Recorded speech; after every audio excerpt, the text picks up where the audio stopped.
So రాజుగారు ఇప్పుడు అరటికాయతో ఆవళ్ళ అవునండి. అంటే ఓన్లీ అరటికాయ ఉంటుందా దీంట్లో మనకి పప్పు కూడా మనం యూజ్ చేయాల్సి ఉంటుందా? సో పప్పు కూడా ఉంటుంది. సో ఆవట్లకి మనకు పప్పు కొంచెం ఉండాల్సిందే. సో దాంట్లో ఏంటంటే మనం అరటికాయలు కొంచెం ఉడికించేసి సో దీంట్లో యాడ్ చేస్తాం. పప్పులో మిక్స్ చేస్తామండి. సో మధ్య మధ్యలో మనకి ఈ అరటి ముక్కలు కూడా తగులుతూ సాఫ్ట్ గా తగులుతూ కొంచెం టేస్ట్ అనేది కొంచెం డిఫరెంట్ గా వస్తుంది.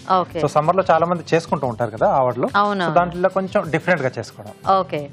ఓకే అండి. మరి అరటి ఆవడ తయారీకి కావాల్సిన పదార్థాలు ఏంటో ఒకసారి చూద్దాం. అరటి ఆవడ తయారు చేయడానికి కావాల్సిన పదార్థాలు: ఉడికించిన అరటికాయ 1, గుండు మినువులు 1 కప్పు, ఉప్పు తగినంత, జీలకర్ర 1 టీ స్పూన్, ఇంగువ చిటికెడు, తరిగిన పచ్చిమిరపకాయలు 2, కొత్తిమీర కొద్దిగా, పెరుగు 1/2 లీటర్, పోపు దినుసులు 1 టీ స్పూన్, ఎండుమిరపకాయలు 2, కరివేపాకు 2 రెమ్మలు, నూనె డీప్ ఫ్రైకి సరిపడా. స్టార్ట్ చేద్దామా రాజు గారు? ఓకే అండి. సో మనం వడలు మనం డీప్ ఫ్రై చేసుకుంటాం కదండి. సో ముందుగా నూనె వేడి పెట్టేసుకుందాం. ఓకే. సో ఇక్కడ గుండె మినుములు కనీసం ఒక 2 గంటల పాటు నానబెట్టేసి సో ఇలా వడలకి పిండి రెడీ చేసి పెట్టేసుకున్నాను నేను. ఓకే. సో ఇది కొంచెం ముందు మనం ప్లాన్ చేసుకుంటే బాగుంటుంది. సో అలాగే దీంట్లో ఉడికించిన అరటికాయలను ఇలా మెది పెట్టేసుకున్నాం అండి. సో పిండిలో ఈజీగా కలిసిపోతుంది.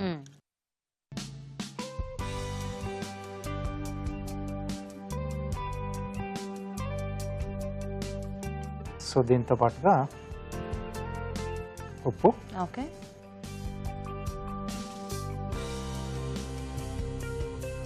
కొద్దిగా జీలకర్ర.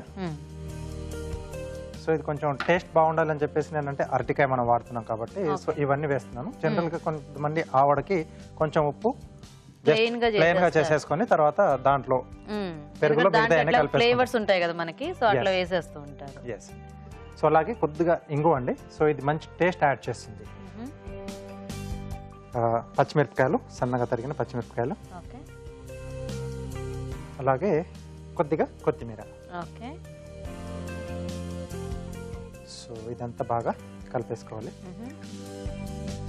సో ఎలాగో మనకు కొంచెము ఈ ఆవళ్ళకి పిండి గట్టిగానే ఉండాలి కాబట్టి ఉడికించుకునేటప్పుడు కొద్దిగా అరటికాయ కూడా మరీ ఎక్కువ మెత్తగా అయిపోకుండా కొంచెం చూసుకుంటే మనకు ఆ ముక్క తగిలినప్పుడు ఆ టేస్ట్ తెలుస్తూ ఉంటుంది. యా, ఎందుకంటే మరీ మ్యాష్ అయిపోతే ఇంకా టోటల్ గా కలిసిపోతుంది కదా, పిండిలో కలిసిపోతుంది. యా, కాకపోతే అలా కలిసిపోయినా అదొక డిఫరెంట్ టెక్స్చర్ లో వస్తుందేమో మనకి మొత్తం. రెగ్యులర్ గా కొంచెం సాఫ్ట్ గా వస్తుంది కదా. సో ఇది కొంచెం ఆ అరటికాయ మనకు తగిలినప్పుడు పై లేయర్ కొంచెం క్రిస్పీగా ఉంటుంది. బట్ అంటే మనకు పెరుగులో వేసిన తర్వాత సాఫ్ట్ గా అయిపోతుంది. యా, అంటే ఉట్టి వడలు తింటే మనకి ఆ టేస్ట్ కొంచెం ఎక్కువ తెలుస్తుంది. ఓకే. ఓకే. సో ఆయిల్ కొంచెం వేడి కావాలండి మనకు. ఓకే రాజు గారు. సో ఈ లోపు పెరుగు మిక్స్ చేసి పెట్టేసుకున్న పక్కన. సో ఇది నేను బాగా ఇలా కొట్టి బీట్ చేసి పెట్టేశాను. సో ఉండలు అవి లేకపోతే మనకి బాగుంటుంది. సో తినేటప్పుడు కూడా బాగుంటుంది. సో కొద్దిగా వాటర్ ఇస్తారా?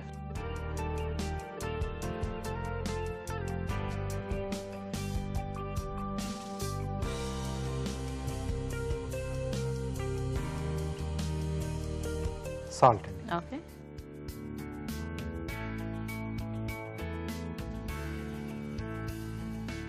ఓకే. సో ఇది కూడా పక్కన పెట్టేసుకున్నామండి. సో కొద్దిగా వాటర్ అండి. సో వడలేసేసుకుందాం.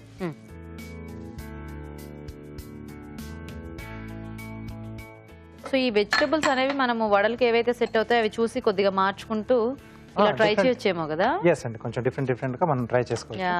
ఆకుకూరలతో గానీ. సో వెజిటబుల్స్ లో అంటే అరటికాయ బేసిక్ మనం వేటిలతో అయితే వడలు వేసుకుంటూ ఉంటాము, అవన్నీ పెరుగు అంటే కొన్ని పప్పులు వేసుకోలేము. ఆ పప్పులు కాకుండా జస్ట్ ప్లెయిన్ వడల్లో మనం కూడా చాలా ఫ్లేవర్స్ చూపించాం కదా. సో అట్లాంటివన్నీ ట్రై చేయొచ్చేమో. ఆవడలాగే కొంచెం మనకు పప్పు ఎక్కువ క్వాంటిటీ ఉండేలా చూసుకుంటే కొంచెం ఆ సాఫ్ట్నెస్ అనేది బాగా వస్తుంది. సో పెరుగులో వేసిన తర్వాత కూడా మంచిగా అబ్జర్వ్ చేస్తుంది, పీల్చుతుంది. ఎందుకంటే లేకపోతే మళ్ళీ కొన్ని వడలు దాంట్లో వేసిన తర్వాత ఏమవుతాయో తెలియదు. అండ్ అన్ని కూడా పిండిలో బాగా కలుస్తాయి అనేది కూడా మనకి డౌటే కదా. అవునండి. సో ముందు కొంచెం టెస్ట్ చేసుకుంటే బాగుంటుంది. ఓకే. సో ఇలా చక్కగా మనకి ఎన్ని కావాలి సైజ్ అనేది మన ఇష్టం అండి, వేసేసుకొని తీసేసుకోవచ్చు. ఎలాగూ ఇవి కొంచెం పెరుగు అవి పీల్చి కొద్దిగా పెరిగినట్టే అవుతాయి, సైజ్ పెరుగుతుంది కాబట్టి తీసుకునేప్పుడు కొంచెం చిన్న సైజ్ గా తీసుకుంటే అంటే మీడియం గా. యా, అంటే ప్రెజెంటేషన్ కి బాగుంటుంది యాక్చువల్ గా. లేదంటే మనకి ఎప్పుడైనా ఒకసారి ఆ పెద్ద ఆవిడ ఒకటి తింటే కడుపు నిండిపోతుంది. సో ఇలా కొంచెం మీడియం చేసుకుంటే బాగుంటుంది. సరే రాజు గారు, మీరు వడలు వేసేస్తూ ఉండండి, మేము చిట్కా చూసేస్తాము. ఓకేనండి. ఓకే అండి, ఇప్పుడు మనం ఒక చిట్కా చూద్దాం. మీకోసం మరో చిట్కా. పకోడీలు చేసేటప్పుడు పకోడీల పిండిలో కొద్దిగా వంట సోడా కూడా కలిపినట్లయితే పకోడీలు బోలుగా వస్తాయి. ఓకే అండి, చిట్కా చూసారు కదా. సో ఇంకొంచెం వేగాలి కదా రాజు గారు? కొద్దిగా కావాలండి. సో ఈలోపు కార్వింగ్ చేసేస్తాను. ఓకే, సో ఏం కార్వింగ్ చేస్తున్నారు రాజు గారు? బీట్రూట్ తో ఫ్లవర్ చేస్తున్నాను.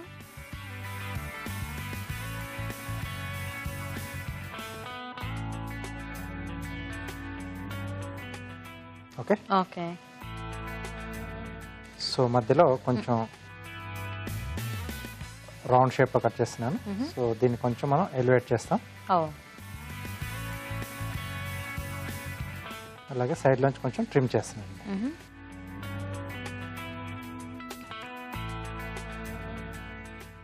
Okay okay. సో ఇది కొంచెం ఎలివేట్ అవుతుంది. నెక్స్ట్ ఇక్కడ నుంచి పెటల్స్ మార్కింగ్. సో 6 పెటల్స్ చేస్తున్నాను నేను. సో కావాల్స్తే 8 పెటల్స్ కూడా మనం చేసుకోవచ్చు. సో బీట్రూట్ కొంచెం పెద్దదైతే మనకి 8 వస్తాయి. 8 వస్తుంది. సో తర్వాత ఈ పెటల్స్ మధ్యలో గ్యాప్ తెలియడానికి కొంచెం ఇలా స్లాంట్ గా కట్ చేసుకుంటే సో ఈ లైనింగ్ అనేది తెలుస్తుంది మనకు. ఓకే. సో మనకి ఒక బీట్రూట్ లో 2 ఫ్లవర్స్ చేసుకోవచ్చు అన్నమాట. ఎస్ అండి. 2 హాఫ్స్ చేస్తాం కదా. అవును.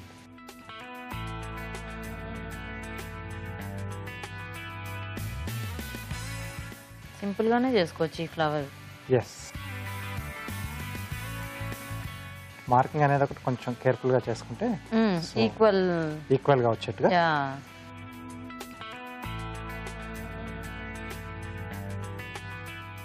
ఓకే. నెక్స్ట్ ఇక్కడ ఈ ఎడ్జెస్ కొంచెం రౌండింగ్ షేప్ ఇస్తున్నాయండి. ఓకే.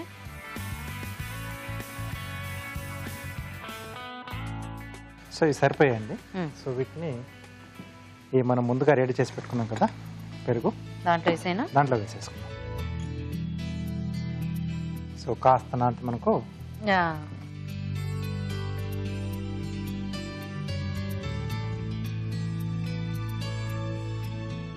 యాక్చువల్గా ఈ వడలు కూడా ఇలా ఉట్టి బాగున్నాయి, అంటే కరివేపాకు కొత్తిమీర ఇవన్నీ కనిపిస్తూ. ఎస్. యాక్చువల్గా ఉట్టి గారెలు అవి వేసుకున్నప్పుడు కూడా ఇట్లా ట్రై చేయొచ్చు అనుకుంటా. కాంబినేషన్ ఏదైనా వెజిటేబుల్ దీంట్లో చేసుకోవచ్చు, ఎందుకంటే కొంచెం క్రిస్పీగా వేగుతాయి కాబట్టి కొద్దిగా ఆ టేస్ట్ ఈ టేస్ట్ మిక్స్ అయ్యి చాలా బాగా అనిపిస్తుంది. సో దీనికి మధ్యలో కొంచెం లైన్స్ ఇస్తున్నాను. ఓకే. ఇప్పుడు మనం పోపు వేసుకోవాలా రాజు గారు? అవునండి. ప్యాన్ షిఫ్ట్ చేస్తా.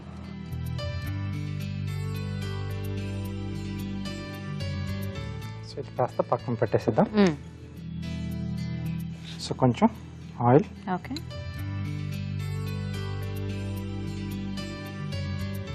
సో దీంట్లో ఎండుమిరపకాయలు, కొద్దిగా పోపు దినుసులు, జీలకర్ర, ఆవాలు ఈ రెండే వాడుతున్నామండి. ఓకే.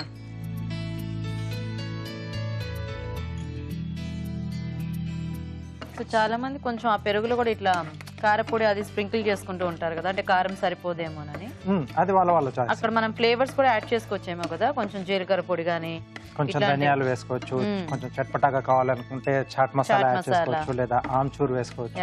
ఇలాంటివి వేసుకుంటూ ఉంటే మనకి, అంటే వడలు ఎలాగో మనకు కొంచెం డిఫరెంట్ గా ఉన్నాయి కాబట్టి ఆ టేస్ట్ కూడా యాడ్ అయ్యి ఇంకా బాగా అనిపిస్తుంది. సో ఇలాంటి స్నాక్స్ తో పాటు తీసుకునే దాంట్లో పోపులో ఎండుమిరపకాయలు మనకు బాగా వేగితే బాగుంటుంది, అంటే కొంచెం డార్క్ కలర్ లో ఉంటాయి. సో కావాల్సిన వాళ్ళు కొంచెం అలా స్నాక్ తో పాటు నంచుకొని కూడా తినేసి. కొంచెం కారం కూడా తగ్గుతుంది కదా బాగా వేగిన తర్వాత. సో దీంట్లోనే కొద్దిగా కరివేపాకు,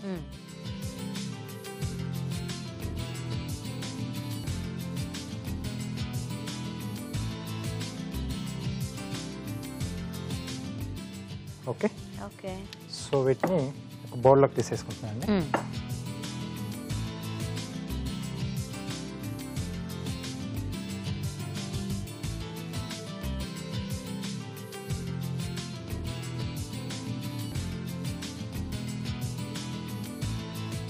పైనుండి పోపు వేసేస్తున్నాను.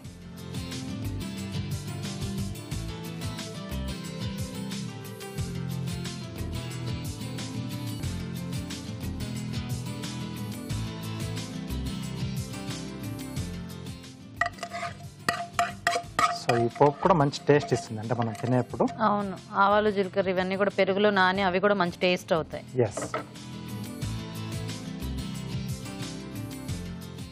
ఓకే ఓకే, ప్లేట్ ఇస్తారా? సో దీంతో పాటుగా బీట్రూట్ ఫ్లవర్ అండి. Okay, nice. వావ్, చూసారు కదండి, చక్కగా వెరైటీ ఆవడలు రెడీ అయిపోయాయి. మరి టేస్ట్ చూసే ముందు అరటి ఆవడ తయారీ విధానం ఎలాగో ఇంకోసారి చూద్దాం. అరటి ఆవడ తయారు చేసే విధానం: ముందుగా గుండు మినుములు నానబెట్టి రుబ్బి పిండి సిద్ధం చేసుకోవాలి. ఒక బౌల్లో మినప్పిండి, ఉడికించిన అరటికాయలు, ఉప్పు, జీలకర్ర, ఇంగువ, తరిగిన పచ్చిమిరపకాయలు, కొత్తిమీర వేసి బాగా కలుపుకోవాలి. ఈ మిశ్రమాన్ని కొంచెం కొంచెం తీసుకుని చేత్తో వడలా ఒత్తుకొని కాగే నూనెలో వేసి డీప్ ఫ్రై చేసుకోవాలి. ఒక బౌల్లో పెరుగు, ఉప్పు, తగినన్ని నీళ్లు పోసి బాగా కలుపుకోవాలి. దీనిలో వడలు వేసి నాననివ్వాలి. పాన్ లో నూనె వేసి ఎండుమిరపకాయలు, పోపు దినుసులు, కరివేపాకు వేసి వేయించాలి. ఈ పోపు మిశ్రమాన్ని పెరుగులో వేసి బాగా కలుపుకోవాలి. అంతే, అరటి ఆవడ రెడీ.